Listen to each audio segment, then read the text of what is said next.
Hello friends, you are with VR Infinity. So, I'm back to take you for a long journey of the revolt of 1857. In the last video, we discussed about the causes of the revolt and today we shall have a broad look to the onset of the rebellion. So let's embark the journey.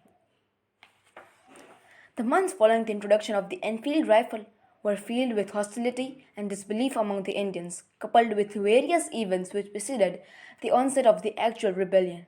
An example of such an event was the one which took place on February 26, 1857, during which the 19th Bengal Native Infantry (BNR) Regiment of the EEIC became concerned about the presence of cow and pig fat in the wrappers of the new cartridges issued by the authorities. Predominantly consisting of high caste Hindus and high class Muslims, the BNI's collective religious feeling was hurt by the rumors surrounding the new cartridges that the soldiers needed to open with their mouth. Even though hostility around such grounds did not find any place, it provided the basic impetus for the upcoming events to take place. Mangal Pandey.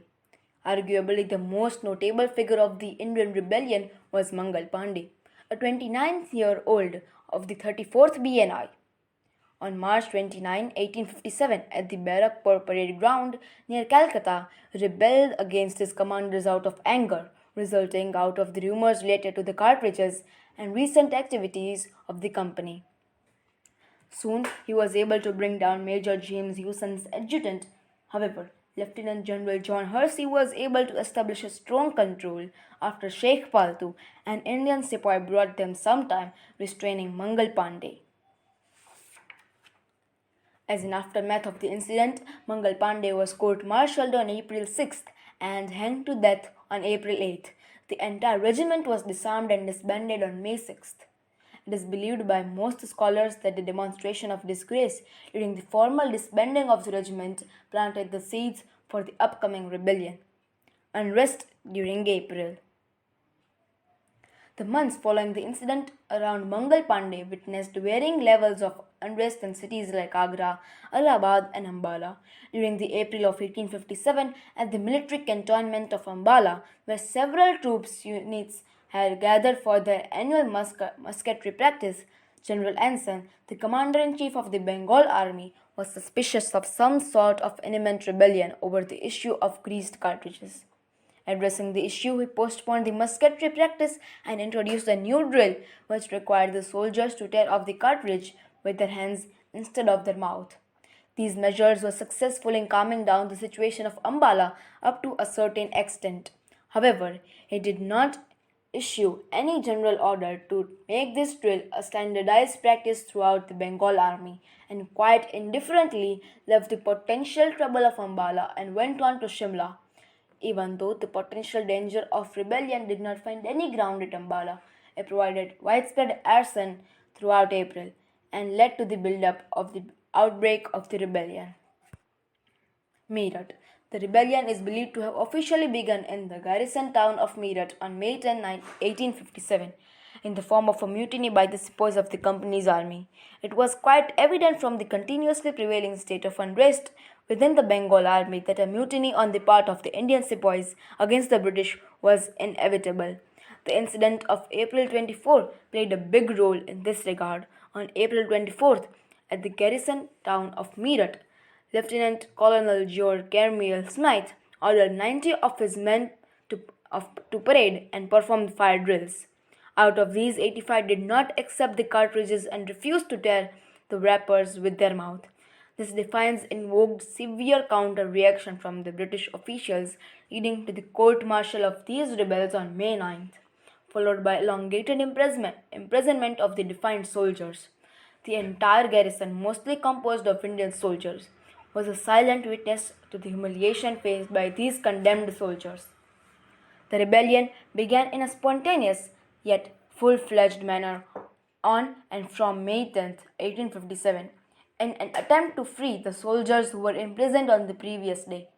An impending outcry of the Indian soldiers over the incident on May 9th provided the main impetus for the beginning of the rebellion.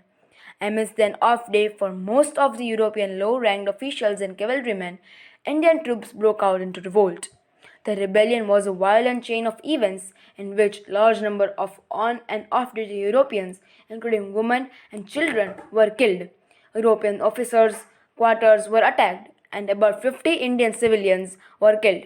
Some Sepoys escorted arrested British officers, women, and children to safety before joining the rebellion, while many found refuge with the Nawab of Rampur.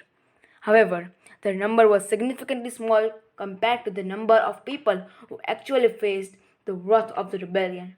Soon the atmosphere of high-scale fervor and chaos reached a strong walled city, Delhi, only 14 miles away. Delhi. The rebellious Indian troops reached Delhi on May 11, 1857. Delhi in 1857 was the seat of the last Mughal emperor Bahadur Shah Zafar, a nominal emperor whose authority was confined within the walled city of Old Delhi, Shahjahanabad. The presence of the king was a symbolic gesture to the happenings as the rebellion eventually spread around the city, in which a large number of European officials and dependents and Indian Christians and shopkeepers were killed by the sepoys. The entire city and arsenal was captured completely by the rebels, tipping the stationed three BNI battalions to join them, furthermore added by the city's army.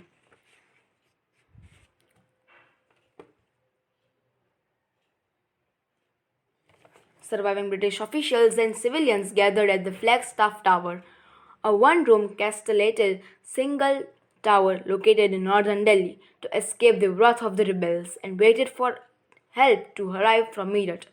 The help did not arrive at all, compelling the refugees to set out for Karnal on foot, during which some were helped by the villagers and some were killed. An illustration of violence at Delhi. Interesting fact: the BNI was disbanded as soon as the rebellion ended in 1858, as it proved to be the main spark from where the rebellion spread like fire. Bahadur Shah Zafar was the 19th Mughal ruler whose rule was reduced to the old city of Delhi and nearby areas just till Palam. The Mughal dynasty, which once ruled over the entire subcontinent, was pushed just to Delhi as the Marathas took over numerous regions by 18th century in southern India and the remaining declared themselves independent. So that's for today, as we came across the beginning of this full-fledged rebellion. Thank you. Hope you enjoyed and understood everything. Bye for now.